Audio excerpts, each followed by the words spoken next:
Oke guys, di video kali ini kita akan bahas satu laptop budget yang dimana laptop ini cocok banget buat kalian yang kebutuhannya mungkin buat sekolah, kuliah, buat admin online mungkin, atau sekedar buat kebutuhan entertainment kayak streaming film dan lain sebagainya. Namanya Asus VivoBook A1400E. Mari kita bahas. Sikat guys.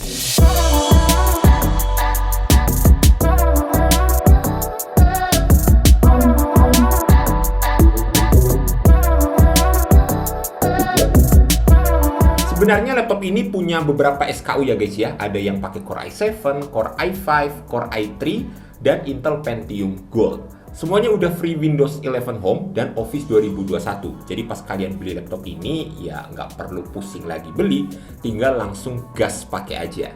Yang kita bahas ini adalah versi yang paling basicnya guys, dengan Intel Pentium Gold. Karena dilihat dari speknya, saya yakin laptop ini bisa bikin kalian tertarik.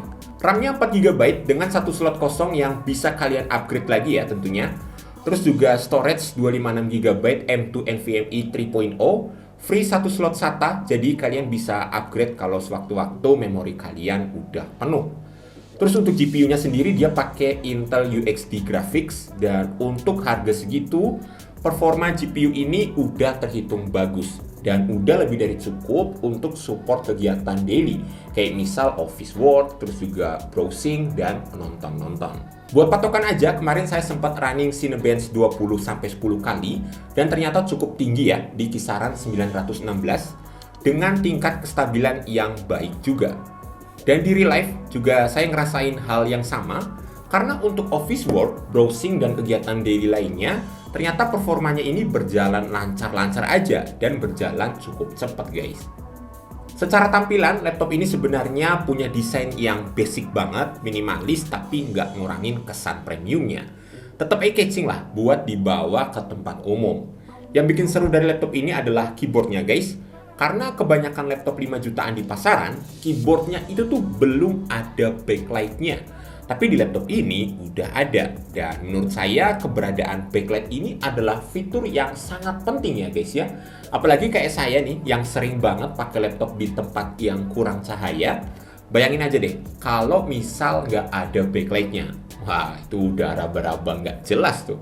Buat ngetik juga udah enak banget, ergolif di keyboardnya ini bikin kita jadi jarang typo. Karena jarak antar touch-nya menurut saya udah pas banget guys. Untuk security-nya juga nggak kaleng-kaleng guys.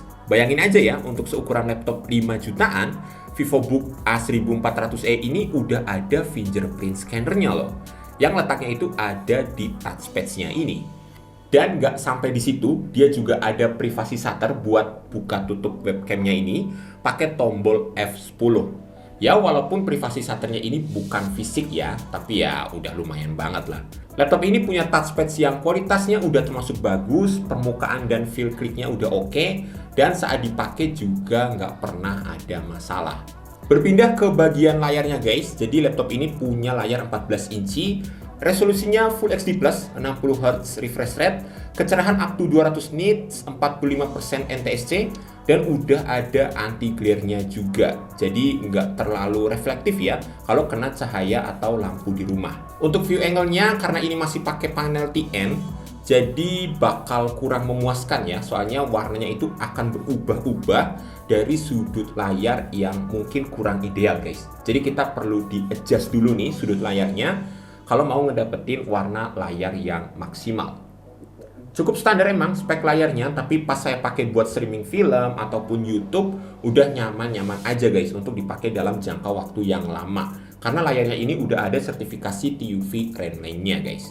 Lanjut ke bagian portnya, di sebelah kanan kita ketemu dengan dua USB 2.0 Type A, terus ada 3,5 mm combo audio jack, sedangkan di sebelah kiri ada satu DC in, satu HDMI 1.4, dan satu USB 3.2 Gen 1 Type A.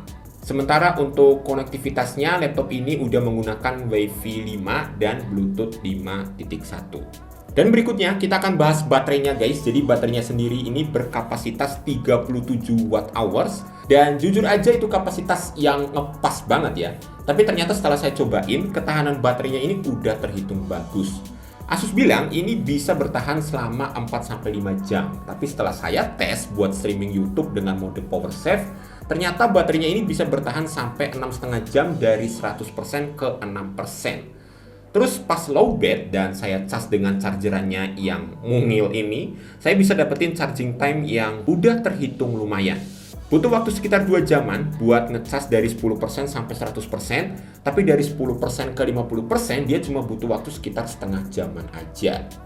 Jadi intinya sih untuk harga 5 jutaan, saya rasa laptop ini bakalan worth it banget buat orang-orang yang nyari laptop untuk sekolah, kerja, ataupun orang-orang yang lagi nyari laptop untuk kebutuhan basic seperti office work, browsing, ataupun kegiatan produktivitas lainnya.